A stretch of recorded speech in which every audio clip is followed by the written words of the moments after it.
ஜோடி குருவி. இது ஒரு காதல் கதை. காலையிலே சீக்கிரமாகவே விழிப்பு கண்டுவிட்டது எனக்கு. காரணம், குருவிகளின் கீச் கீச் சத்தம். நேரம் பார்த்தேன் 5:45. திரும்பவும் கண்களை மூடி தூக்கத்தை தொடர முயற்சி செய்தாலும் அந்த சப்தம் குலைந்தது. இது எங்கிருந்து திடீரென்று வருகிறது? படுத்தவாறே ஒற்றை கையால் ஜன்னலை திறந்தேன். பொழுது புலரும் மெல்லிய வெளிச்சத்தில் வேப்பமரம் தெரிந்தது. அதன் உச்சியில் ஒரு கூடு. கூட்டினுள் 2 குருவிகள் ஒன்றோடொன்று மூக்கை உரசியவாறே கீச் கீச் கீச் என்று கத்தி கொண்டிருந்தது. இங்கிருந்தே ஷ் என்று கத்தினேன். பயனில்லை. எரிச்சல் தான் மூண்டது. நான் பணிபுரிவது திருச்சியில். அங்கே மென்ஷனில் தங்கியிருக்கிறேன். தினம் காலை 5 மணிக்கே எழுந்தால்தான் கியூவில் நிற்காமல் குளித்து சாப்பிட முடியும். 7 மணிக்கெல்லாம் கம்பெனி பஸ் வந்துவிடும். ஒரு வார பரபரப்பிற்கு பின் சனிக்கிழமை மாலை கிளம்பி கிராமத்துக்கு வந்து விடுவேன். ஞாயிறு விடுமுறை. அன்றுதான் 8 மணி வரை சமாதானமாக தூங்கலாம். மறுநாள் 4 மணி பஸ் பிடித்து திருச்சி பயணம். இதுதான் நான் வேலையில் சேர்ந்த கடந்த 2 ஆண்டுகளாக நடக்கும் நிகழ்ச்சி. ஜன்னலை மூடிவிட்டு போர்வையை தலையோடு இழுத்து போர்த்தி கொண்டேன். கீச் கீச் கீச் கீச் சப்தம் இப்பொழுது காது அருகிலேயே கேட்பது போல் இருந்தது. புரண்டு புரண்டு படுத்தும் விலகிய தூக்கம் வராமல் போகவே எழுந்து கீழே வந்தேன். என்னது அதிசயமாக இருக்குது, இந்நேரத்துக்கே எழுந்திரிச்சிட்டே என்றார் அப்பா. வாயில் கருவேலங்குச்சி. அம்மா கோலம் போட்டு கொண்டிருந்தாள். வேப்ப மரத்தில் 2 குருவிங்க கத்திக்கிட்டே இருக்கு, அதான் என்றேன். நேற்று தான் கூடு கட்டுச்சு. 2ம் ஜோடி குருவிங்க போல, பிரியறதே இல்லை. அது என்ன குருவியோ, முதல்ல கூட்டை பிடிச்சி அதை விரட்டணும் என்றேன். பாவம்பா என்றாள் அம்மா. என்ன பாவம்? வாரத்தில் ஒரு நாள் இங்கே வர்றப்ப தான் மனுஷன் நிம்மதியாக தூங்க முடியுது.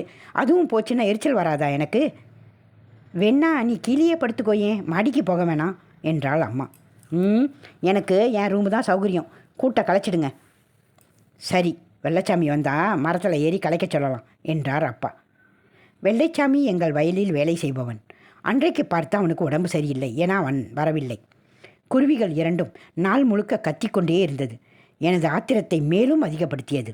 மறுநாள் விடியற்காலை கிளம்பும் பொழுது, அடுத்த வாரம் நான் இங்கே வர்றப்ப மரத்தில் குருவிங்க இருக்கக்கூடாது என்று மறக்காமல் சொன்னேன். மீண்டும் அலுவலக சக்கரம். காலை 11 மணிக்கு GM இன்டர்காமில் பேசினார். மிஸ்டர் அசோக், மெட்ராஸ்லேருந்து அர்ச்சனான்னு ஒருத்தவங்க இங்கே மாற்றலாகி வந்திருக்காங்க.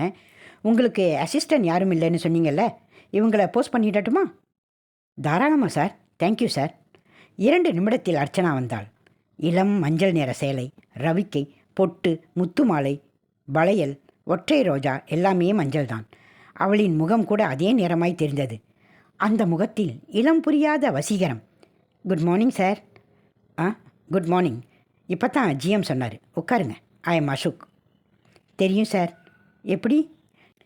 நம்மளோட கம்பெனி மேகசினில் மாதம் கவிதை எழுதுவீங்களே, ரொம்ப நல்லாயிருக்கும் சார். பன்னீரில் நனைவதைப் போல் உணர்ந்தேன். அவள் செய்ய வேண்டிய வேலை குறித்து சுருக்கமாக விவரித்தேன். மதியம் இருவரும் கேன்டீனுக்கு ஒன்றாகவே போனோம். எங்கே தங்க போகிறீங்க? லேடிஸ் ஹாஸ்டல்லையா? நோனோ, எங்கள் பேரண்ட்ஸ் இங்கே தான் சார் இருக்காங்க. அதனால தான் மெட்ராஸ்லேருந்து மாற்றல் வாங்கிட்டு வந்தேன். ஓ அப்படியா? 2 தினம் கழித்து என்னை அவளது வீட்டிற்கு அழைத்து போனாள். வெள்ளிக்கிழமை மதியம் கேன்டீனை தவிர்த்து வெளியே ஹோட்டலில் சாப்பிட்டோம்.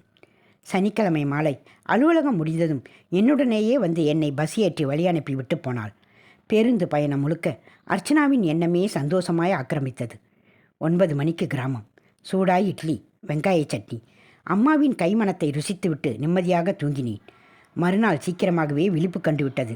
காரணம், அதே குருவிகள். ஜன்னலை திறந்தேன். கூட்டிற்கு வெளியே அவற்றின் தலை தெரிந்தது. சாம்பலும் கருப்பும் கலந்த நிறம். ஆரஞ்சு நிற அலகுகள் உரசிக்கொள்ள 2ம் கீச் கீச் கீச் என்றது. தங்களுக்குள் பேசிக்கொள்கிறதோ? சிறிது நேரம் அதையே ரசித்துவிட்டு எழுந்து கீழே இறங்கினேன். அம்மா எதிர்பட்டாள். இன்றைக்கும் குருவி தூக்கத்தை கெடுத்துடுச்சாயா? நீ ஊருக்கு போன அன்றைக்கி பேத்தி பிறந்திருக்கான்னு சொல்லிட்டு வெள்ளைச்சாமி வெளியூர் போயிட்டான், இன்னும் வரல. அதனால தான் கூடு அப்படியே இருக்குது. அவன் திரும்பி வந்ததும் முதல் வேலையாக பிரித்து போடுறா சொல்லிடுறேன்யா.